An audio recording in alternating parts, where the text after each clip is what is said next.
teman-teman sekalian, siang ini saya ditemani Pak Dr. Adi dan juga jajaran rumah sakit ini bisa mengunjungi para korban ya yang ada di rumah sakit ini, 15 secara keseluruhan, 1 masih di ICU, sementara yang lain sudah di kamar perawatan.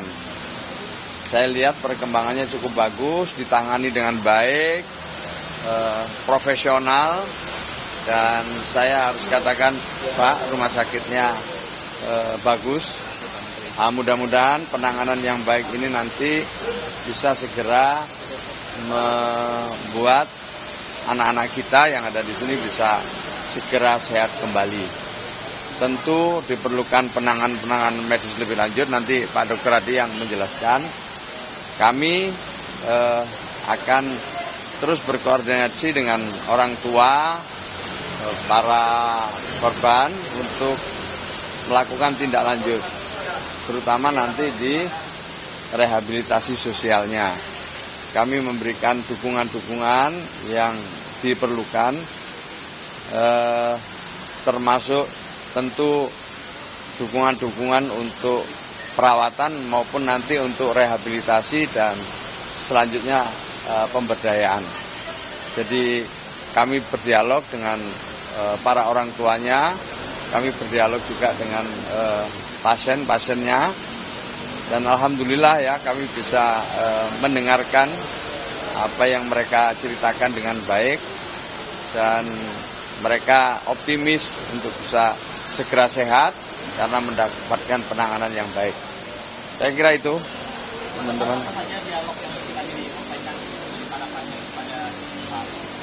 Ya, mereka menceritakan pada saat itu dalam ibadah sholat Jumat ya, berada di masjid, di tengah-tengah khutbah itulah terjadi ledakan.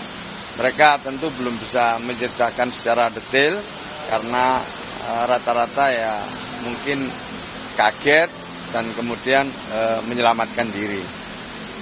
Itu aja ya, jadi mereka bisa merasakan tiba-tiba ada ledakan. Setelah itu mereka tidak bisa mengetahui lagi, tapi sudah ada menyelamatkan, ada yang mengajak untuk segera menyelamatkan diri dalam keadaan yang kalut seperti itu. Tetapi semuanya bisa saling tolong-menolong.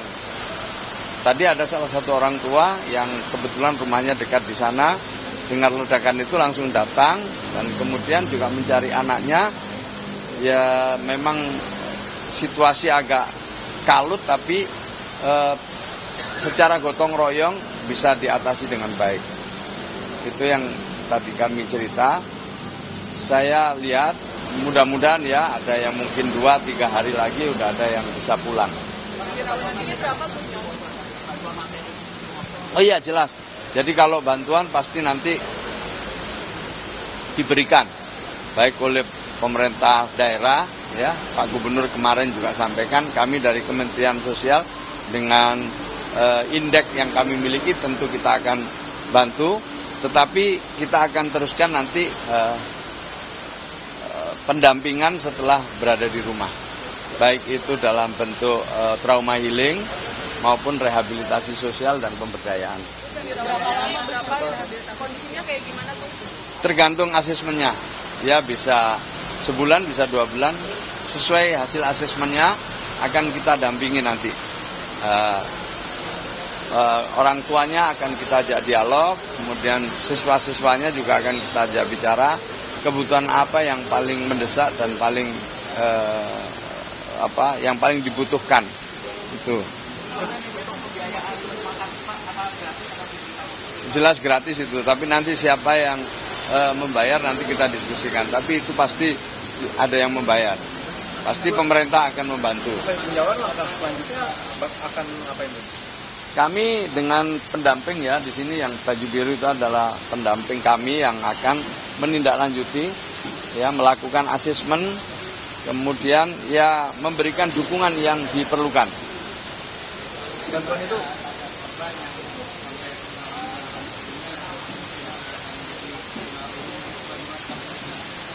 Yang tadi saya nanti Pak Dokter ya yang jelaskan ya. Tapi yang ada di sini tadi yang sudah ada di kamar perawatan, memang rata-rata keluhannya adalah telinga. Nanti diceritakan ya. Tetapi bisa diajak dialog, bisa diajak dialog dan mudah-mudahan lah bisa pulih. Ada satu yang di ICU memang yang masih dalam perawatan insentif yang nanti silakan dok dijelaskan bagaimana kondisi pasien kita. Silakan dok. Ya baik, terima kasih Pak Menteri. Izin saya menyampaikan. Maju dok. Ya, izin saya Pak Menteri menyampaikan kondisi terkini di Rumah Sakit YRC. Kita ada 15 pasien saat ini dirawat di Rumah Sakit YRC dengan kondisi yang sudah disampaikan oleh Pak Menteri bahwa ada satu yang dalam kondisi kritikal, itu dirawat hari ini di ruang intensif oleh dokter pediatrik intensif care kita. Kondisi pasien memang kemarin ada prosedur pembedahan emergensi dilakukan karena ada trauma pada saluran cerna yang bersangkutan dan ada tata laksana lanjutan yang akan kita siapkan. Jadi mungkin akan ada prosedur kedua untuk operasi lanjutannya terkait dengan kondisi kesakitan pasien. Sedangkan pasien yang 14 sisanya itu berada di ruangan, kondisi stabil, memang ada beberapa yang hearing loss. Ini sedang kita lakukan anamnesis dan diagnostik lanjutan oleh teman-teman dari dokter spesialis THT kita. Itu akan di-review nanti untuk melihat seberapa berat kondisi gangguan pendengarannya. Cuman disampaikan Pak Menteri tadi, alhamdulillah yang sudah kami lihat pagi ini semuanya membaik ya Pak Menteri. Jadi kemarin saya waktu bertemu langsung di lapangan itu memang rata-rata nggak mendengar sama sekali dan mengeluh berdenging ya. Tadi sudah bisa diajak bicara, ngobrol dan diskusi dengan Pak Menteri. Jadi kami optimis akan bagus hasilnya.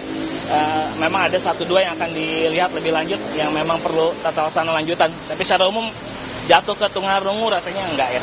Kondisi enggak. Gimana? Untuk luka bakar sendiri? Ya itu yang tadi saya sampaikan yang di lantai 6 ya. Itu akan ada rencana operasi kedua untuk penanganan luka bakarnya.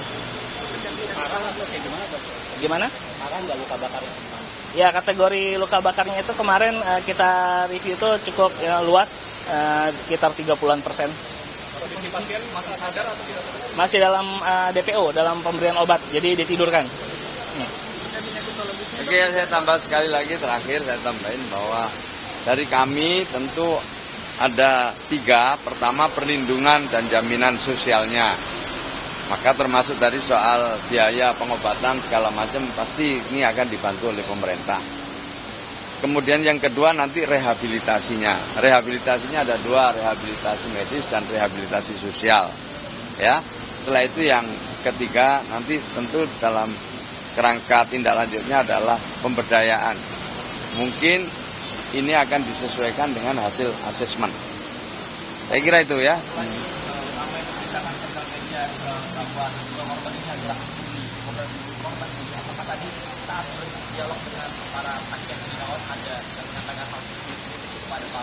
Ya, kita tunggu saja ya, kita jangan berspekulasi. Dan tadi kami ketemu tentu tidak bisa atau tidak memungkinkan untuk bicara lebih detail, tetapi kami ajak mereka untuk berdialog. Secara umum mereka bisa mendengar dengan baik apa yang kami sampaikan. Yang kedua ya kita cerita-cerita ringan saja tentang posisinya di mana saat terjadi ledakan, kemudian apa yang mereka lakukan, itu aja yang ringan-ringan. Dan di sebelahnya ada orang tuanya yang mendampingi, yang rata-rata orang tuanya juga sempat bertemu dengan putra-putrinya ketika di sekolah maupun ketika perawatan di sini. Jadi ringan-ringan. Nah, menyangkut soal hal-hal lain ya kita tunggu penyelidikan dari polisi. Kita perlu mendengarkan penjelasan resmi, tidak terbawa oleh berita-berita hoax, berita-berita yang mungkin belum tentu benar. Itu aja. Bahwa nanti kebenaran berita itu seperti apa, kita tunggu beberapa waktu ke depan ya. Ya, trauma masih ada, masih nampak trauma, tetapi dari hasil dialog saya dengan Pak Dokter tadi, saya lihat ada semangat kuat dari anak-anak untuk bisa segera sembuh. Ya, mudah-mudahan aja. Doakan, mudah-mudahan segera sembuh. Terus sudah ada komunikasi sama Pak Mendikbudrismen belum Gus soal langkah ke depan yang akan dilakukan? Kemarin kan Wamen udah kesini ya, Wamen Dikdasmen. Tentu kita akan koordinasi pada saatnya. Ya, yang prioritas sekarang ini mendapatkan layanan medis dulu. Ini yang prioritas. Prioritasnya mendapatkan layanan medis sampai nanti bisa keluar dari rumah sakit, kembali ke rumah. Setelah itu kita lakukan asesmen lebih lanjut. Ya, pasti kami akan koordinasi dengan Kementerian Pendidikan Dasar Menengah dan juga berkoordinasi dengan pemerintah Provinsi Jakarta. Itu pasti akan kami lakukan. Ya, oke, terima kasih ya. Baik. Kapan bisanya? Mengenai gelar pahlawan, semua proses sudah dilalui berjenjang, mulai dari tingkat kabupaten, provinsi, Kementerian Sosial. Setelah itu ke Dewan Gelar yang nanti akan melaporkan ke Presiden. Insya Allah pada waktunya akan diumumkan. Ya, waktunya akan diumumkan. Ini waktunya tinggal 2 hari. Insya Allah nanti tunggu saja pengumuman dan kita harapkan nanti perayaan Hari Pahlawan tahun ini itu hikmat dan bisa diikuti dengan baik. Sambil kita terus mengambil pelajaran dari apa yang sudah diwariskan oleh para pahlawan. Tadi sebelum kesini saya ke Kalibata untuk koordinasi persiapan tanggal 10 November.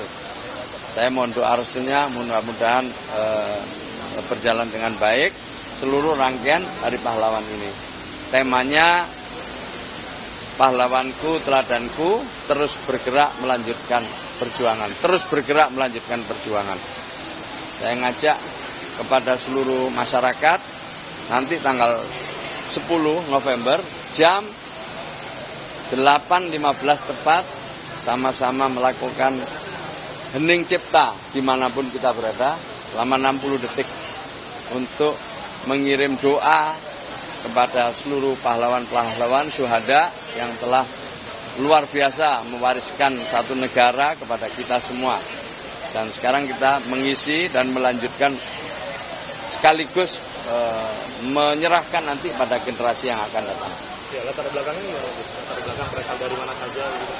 Latar belakang para pahlawan-pahlawan yang nanti akan diumumkan. Oh ya nanti lah. Kan sudah tahu kan nama-namanya ada 40 yang diusulkan, yang kita usulkan. Sementara 9 itu beberapa tinggalan sebelumnya ada 9 yang sudah ke Dewan Gelar tapi belum ditetapkan oleh Presiden waktu itu.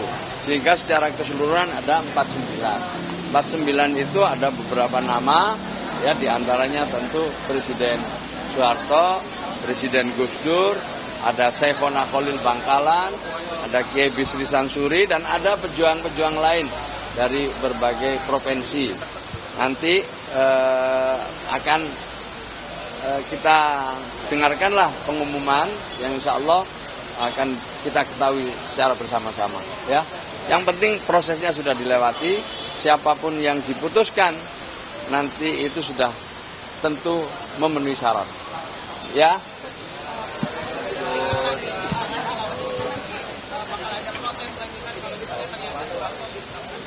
Ya nantilah kita ini pokoknya kita